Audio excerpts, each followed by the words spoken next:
Nós lemos Evangelista São Lucas, capítulo 9, verso de número 54 ao verso 55. Lucas, ele tinha uma particularidade.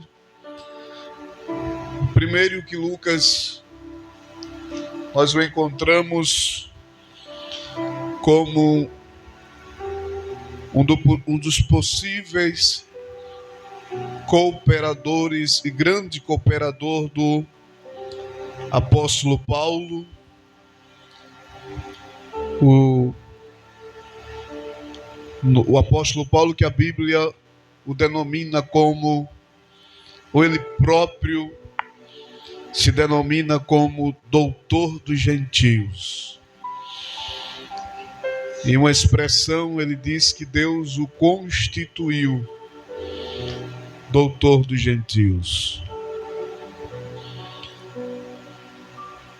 O Lucas, ele, no seu livro, ele escreve o Evangelho, ele escreve também o livro de Atos dos Apóstolos. Lá em Atos ele diz a um certo homem, acredito eu, um amigo particular, talvez um oficial do exército, cujo nome era Teófilo. E Lucas diz que antes de escrever para o seu livro, ele faz uma pesquisa minuciosa com aqueles que viveram a história, porque o que tinha-se muito era a questão oral. As pessoas passavam a história de um para o outro de forma oral. Pastor, o que seria de forma oral? Falada, contada, até que a escrita aparecesse, o que trouxe para nós as informações que nós temos hoje. Vieram primeiro através de forma oral, depois que foi inventada a escrita, então começou a escrever aquilo que se tinha oralmente. E Lucas também, ele contou um pouco do ministério de Jesus. Jesus, ele era um pregador itinerante, nós já falamos isso aqui algumas vezes, que é aquele pregador que eu vou usar uma forma muito simples de tentar explicar, é aquele que está debaixo da bênção de um ministério, de um pastor, porém sobre a bênção do seu pastor, ele tem a liberdade de pregar o evangelho aonde quer que o Espírito conduza. Pastor Jesus estava sobre a bênção de alguém.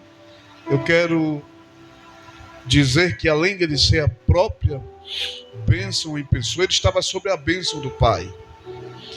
E ele pregava o evangelho ali naquela região da Judéia, Galileia, Decápolis, Nazaré, Belém, naquela região ali das cercanias. E um dia Jesus resolve ir até a cidade de Jerusalém. Provavelmente Jesus estava na Galileia. E para ir para a Galileia, ou melhor, para Jerusalém, nesse caminho tinha a chamada cidade dos samaritanos. Jesus não andava com um grupo muito pequeno. Eu costumo dizer que Jesus andava entre 15 a 20 mil pessoas. Porque a Bíblia diz que em uma determinada ocasião, em duas ocasiões diferentes, Jesus multiplicou os pães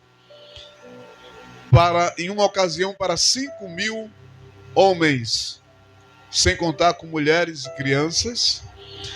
Em outra ocasião, Jesus multiplicou pão para 4 mil homens. No mínimo, Jesus andava com uma multidão de 15 a 20 mil pessoas. E antes que Jesus chegasse em Jerusalém, Jesus mandou um aviso e um recado para uma cidade que estava no meio do caminho, a cidade de Samaria. Se nós formos abrir o texto no capítulo 9, verso 51, diz assim a palavra do Senhor: E aconteceu que, completando-se os dias para a sua assunção, manifestou o firme propósito. O propósito aqui é o desejo de ir a Jerusalém. Tem uma expressão aqui chamada assunção. Assunção tem o sentido de subir, de elevar, de ir para o alto. E isso aconteceria no dia após a sua morte. Então, quando Jesus está saindo provavelmente da Galileia para Jerusalém, ele já estava prevendo que perto estava de ele ser assassinado por nós. Ora, alguém já dissera dentro do campo teológico que o assassinato do Senhor Jesus foi o crime mais hediondo que já aconteceu na face da terra. Pastor, o que seria crime hediondo? Crime covarde, onde a vítima não tem direito de defesa. Na linguagem, se eu não estiver equivocado, jurídica ou policial, é chamado de barbárie. Quando alguém não tem o direito de se defender, é um crime covarde, um crime hediondo. E o que é que acontece? Quem eram os maiores opositores do Senhor Jesus? Segundo a Bíblia Sagrada, Jesus tinha alguns opositores ferrenhos. Os principais, os grupos que existiam na região, dos grupos que tinham principal, na minha visão, eram os fariseus. Porque os fariseus, a Bíblia diz que quando Jesus ministrava, o ódio deles com Jesus era tão grande que em alguns momentos eles rangiam os dentes de ódio do Senhor Jesus. Tinha outros grupos, como por exemplo os zelotes, os herodianos, os saduceus, os escribas.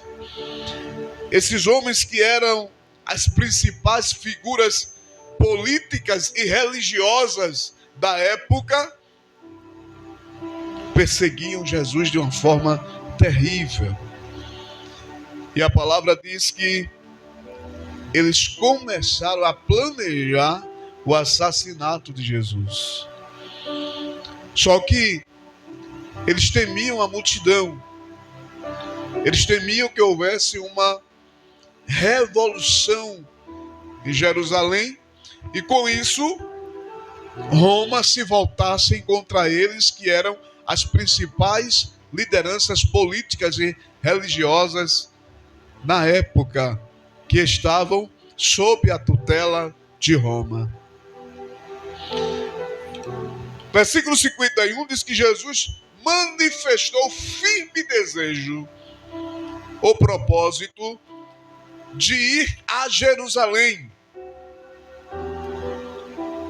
Só que Jesus manda, antes de ir, alguns mensageiros adiante ou diante da sua face. E diante aqui tem o sentido de ir à frente, ir primeiro. E qual era o objetivo do Senhor Jesus mandar esses mensageiros? É para que a cidade, diz o texto aqui, e indo eles, entraram numa aldeia de samaritanos. para lhe prepararem pousada. Ou seja, Jesus mandou previamente os mensageiros ir até a cidade de Samaria, porque Jesus ia entrar naquela cidade e o objetivo do Senhor Jesus era se hospedar ali, em Samaria. Só que tinha um problema. Qual era o problema, pastor? Os samaritanos eram inimigos dos judeus. E Jesus era judeu. Jesus, segundo a tradição, segundo a história, a rixa entre eles era uma rixa antiga, uma rixa centenária, ou talvez milenar, porque existia uma divergência, primeiro teológica.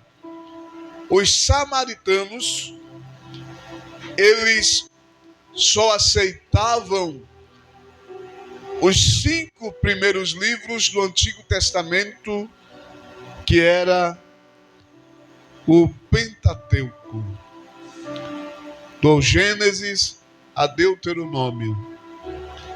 E os judeus, na sua maioria, os doutores, os escribas, os fariseus, que eram os estudiosos da lei, aceitavam toda a estrutura do Antigo Testamento. Isso gerou rixa entre eles. Uma rixa, a princípio, uma rixa teológica. E isso criou, eu vou usar talvez uma expressão que não se encaixa aqui, mas criou ali uma coisa que eu quero chamar de guerra santa entre eles. E quando um judeu se dirigia a Jerusalém, que ia a caminho e que a cidade de Samaria estava no caminho que ele tinha que passar, ele dava uma volta bem distante para poder passar por fora da cidade e seguir seu caminho. Você sabia que na drogagem você pode... Mas nesse dia Jesus resolveu mandar os seus mensageiros para preparar a pousada lá em Samaria. Só que quando eles entraram lá para preparar o lugar para Jesus passar, eles tiveram não a surpresa, porque eles já sabiam, mas tiveram mais novamente uma decepção. Versículo 53 diz que mas não o receberam, porque o seu aspecto era como de quem ia a Jerusalém. Seu aspecto em termos de vestimenta, a sua forma de andar, porque quando Jesus foi preso, Pedro estava lá, se escondendo, e alguém disse: ó, tu é um deles. E ele disse: eu não, nunca vi esse homem. Você é um deles, e a sua voz lhe denuncia, as suas vestes lhe denunciam. A palavra diz que eles não quiseram receber Jesus. Oi, é diferente hoje. Quantas vezes nós ministramos, nós pregamos, nós mostramos o caminho, mas o caminho não é aceito. Porém, não é obrigação nossa salvar ninguém. A nossa obrigação é pregar Cristo. E já disseram a Paulo, Cristo crucificado. A palavra diz que eles não quiseram receber Jesus. Como é difícil isso. Muitas vezes alguém está lá no fim do poço. Você oferece tudo, você oferece dinheiro, você oferece fama, você oferece carro, você oferece casa, você oferece sucesso, você oferece tudo que o mundo tem aí de bom. E ele diz assim, olha, diz assim, eu quero tudo isso, Tudo eu quero, tudo. Quer um carro? Quero. Quer muito dinheiro na conta? Quero. Quer fama? Quero. Quer muita saúde? Quero. Quer ser próspero em todas as áreas? Quer ter sucesso em todas as áreas? Quero. Mas quando você diz assim, tu quer seguir Jesus? Aí ele olha assim, ela diz, agora não. E aquilo nos deixa triste, não porque nós queremos que alguém siga a Jesus forçadamente, não é isso. É porque quando a gente oferece Jesus, nós estamos oferecendo o melhor que alguém possa oferecer a alguém desta vida. Não tem coisa melhor. E a palavra diz que quando eles rejeitaram Jesus, aquilo causou um problema, aquilo causou ódio nos discípulos.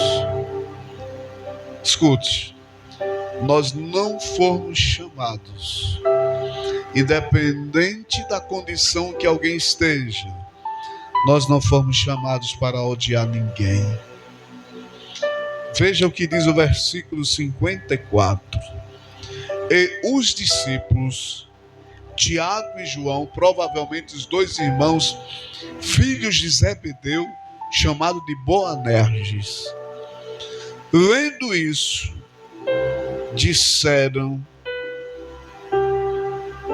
Senhor, queres que digamos, que desça fogo do céu e os consuma, como Elias fez também? Ora, Tiago e João aqui não vigiaram. O zelo dele por Jesus, deles dois por Jesus, chegou a ser aquilo que alguém chama, talvez, eles estavam ali de uma forma tão extrema que eles disseram, nós não aceitamos. É como se eles dissessem, nós não aceitamos isso. Nós não aceitamos ninguém rejeitar o nosso Senhor. Aquele problema que tinha entre samaritanos e judeus agora estava dando margem para que aqueles homens passassem agora a pedir a destruição daquela cidade, pensando eles que Jesus ia aprovar aquele negócio. Porque Jesus não aprova a destruição de ninguém, irmão. Quando eles disseram, Senhor, o Senhor quer que a gente peça? Veja o que diz o texto. Queres que digamos que desça fogo do céu para que os consuma? Que cristianismo é esse? Que prega a destruição da vida alheia. Mas pastor, o senhor não sabe quem é ele, não sabe quem é. Deixa ele, deixa ela com Jesus.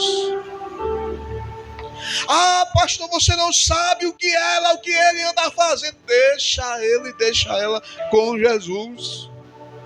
Porque o único que pode convencer coração é ele. Pastor nenhum convence ninguém. A única coisa que o pastor, que o pregador pode fazer é mostrar o caminho, e o caminho segundo a Bíblia não é um caminho. O artigo aqui não é indefinido, o artigo aqui é definido. O caminho é Cristo Jesus. Agora, cabe ao homem decidir se segue ele ou não. Porque um dia, quando ele iniciou seu ministério, eu costumo dizer que Jesus começou seu ministério sozinho. Aos 33 anos de idade ele saiu. Por que Jesus começou seu ministério aos 33 anos? Porque segundo a lei de Israel, o homem só podia entrar na fileira ministerial após os 30 anos de idade. Está lá. E quando completava 50, 55 anos de idade, ele saía. Isso está se tratando-se do sacerdócio, do trabalho na obra do Senhor. Isso era lei. E dava vez para outro.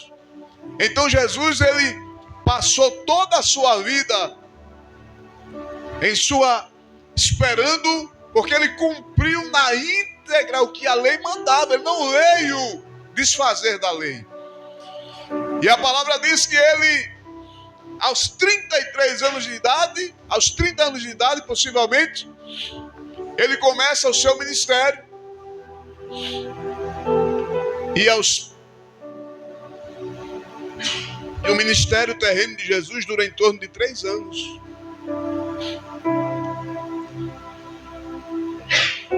Aos 30 anos de idade ele começa o seu ministério. E quando ele começa, ele sai às ruas sozinho. E ele sai convidando.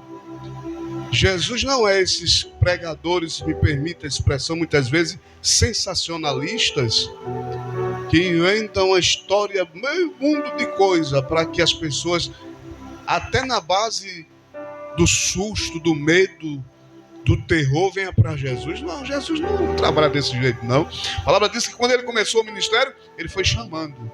Vem, vem.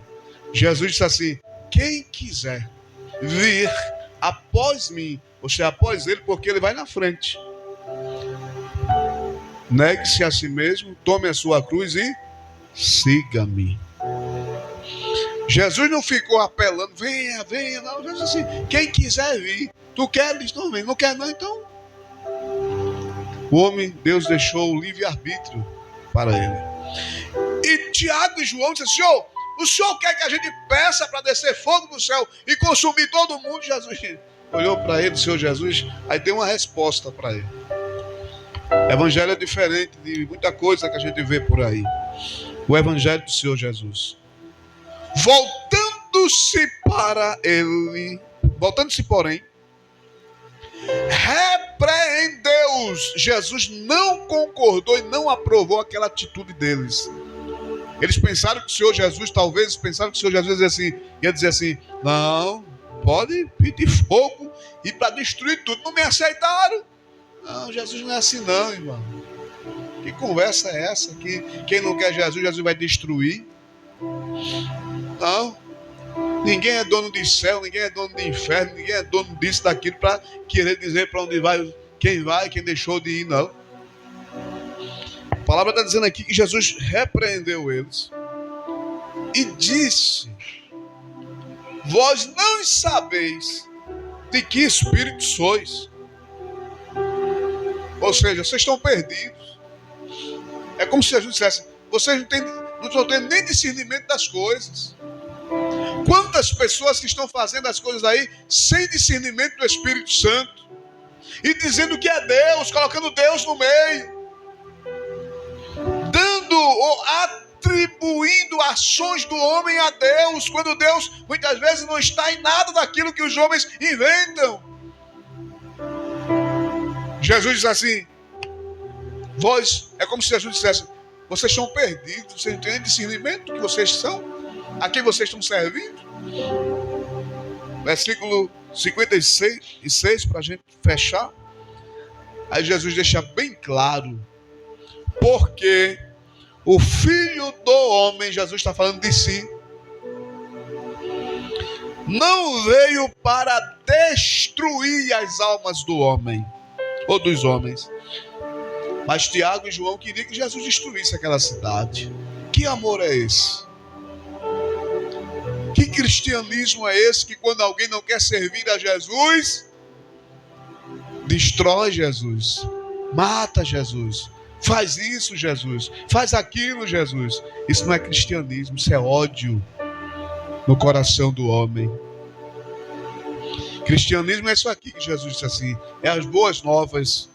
Mesmo eles tendo rejeitado Jesus, porque Jesus era judeu, Jesus queria quebrar o protocolo naquele dia. O Senhor Jesus não sentia nenhum tipo de rancor pelos samaritanos. Pelo contrário, ele tinha amor por eles. E a palavra diz aqui: o Filho do Homem não veio para destruir as almas dos homens, mas para salvá-los. Sabe o que Jesus fez? Vamos seguir adiante. Amém, abençoada. Vamos para outra aldeia. Deixa os samaritanos aí. Oi, irmão. Se todos tivessem o pensamento de Jesus, ao invés de cultivar ódio por aqueles que não querem seguir a Jesus, orasse por eles. Deus, abra a mente, abre o coração, vai lá, Jesus. A minha oração é assim: conversa com ele, conversa com ela. Só tu podes entrar no coração do homem e não fazer esse tipo de oração que Tiago e João queria fazer. Tu queres, Senhor? Eu peço agora. Jesus disse não. Jesus repreendeu ele na hora. Disse: não, que história é essa? E eu vim para destruir ninguém? Eu vim para salvar, para dar vida. Foi para isso que nós fomos chamados. Ainda que o mundo não entenda e interprete-nos de outra forma, mas Jesus nos chamou para ter misericórdia de todos. Samaria era odiada pelos judeus e os samaritanos odiavam judeus. Ou seja, os judeus também odiavam samaritanos. Veja a que nível estava chegando a coisa, ou era a coisa, né? Ao ponto de um obreiro que estava lotado no ministério de Jesus pedir para orar, e tinha mais. Não era orar para ter um mal súbito, não é para descer fogo do céu mesmo e destruir. Eu pergunto, será que tem alguém que faz esse tipo de oração hoje? Tem. Mas isso não é oração de um servo e serva de Deus, não. Então Jesus disse assim: eu não vim, o Filho do Homem não veio para destruir os homens, mas veio para salvar. Que nós possamos ter em nossos corações o mesmo amor, o mesmo cuidado que Jesus teve pelas pessoas. Sabe o que é que eu acho bonito no nosso mestre? É que ele não fazia e nunca fez acepção de pessoas. Um dia ele, vê que coisa interessante, um dia ele resolveu ir se hospedar, não foi nem passar umas horinhas, se hospedar na casa de um homem que era considerado uma pessoa praticamente rejeitada pela sociedade, e era tido até como bandido, ladrão, que a Bíblia não diz que ele era, que era Zaqueu, o publicano. Zaqueu era funcionário público, cobrava imposto em nome de Roma para os judeus e era odiado pelos judeus. E um dia ele nasceu nele um propósito, um desejo de conhecer o quê? Quem era Jesus. Como ele era de pequena estatura, ele subiu em um sicômoro e ficou lá. E quando Jesus veio, ele disse: agora eu vou conhecer quem é Jesus. Daqui de cima dá para ver ele. Quando Zaqueu menos espera, Jesus para e olha para ele e diz: Zaqueu, desce depressa, porque hoje me convém pousar em tua casa. Em outra ocasião, Jesus vai caminhando e diz assim: eu vou entrar, manda os discípulos ir mais adiante comprar comida, e entra na cidade de Samaria. Nessa ocasião Jesus não entrou, na outra Jesus entrou, em outra Jesus entrou. E Jesus entrou ali mais ou menos, acredito que era por volta do meio-dia, 1 hora da tarde, quando o sol estava mais quente. E de repente lá vem uma mulher, tinha uma mulher no poço tirando água. A Bíblia chama ela de a mulher samaritana. A Bíblia não diz que ela era, mas pelo comportamento dela, ela era considerada praticamente uma prostituta. Porque Jesus fez um teste com ela, disse: vai, chama teu marido. Ela disse: Senhor, já tive 5. Jesus disse: ela já tivesse 5. Porque ela disse: Jesus, Senhor, não tenho marido. Jesus disse assim: já tivesse 5. Se não estiver equivocado, é 5. E o que tens ainda não é teu. Veja, Jesus nunca fez acepção de pessoas com ninguém. Um dia Jesus estava na casa de um homem e de repente entra uma mulher. E a mulher chorava. Ela derramou-se em lágrimas e começou a enxugar as suas lágrimas aos pés de Jesus. E o dono da casa disse assim, e os que estavam com ele disseram: se ele soubesse quem é essa mulher. Aí Jesus disse assim: por que vocês arrazoaram no vosso coração? Porque Jesus conhece o coração. Ele disse: eu entrei aqui esse tempo todo e vocês nada fizeram. Desde que eu cheguei aqui, que essa mulher está aqui chorando, me beijando e me honrando. Por isso que nesta noite eu quero concluir essa palavra dizendo que nós possamos a cada dia pedir a Deus por aqueles que estão precisando de salvação, para que eles acordem despertos e possa seguir a Cristo para a glória do nome santo do Senhor Jesus.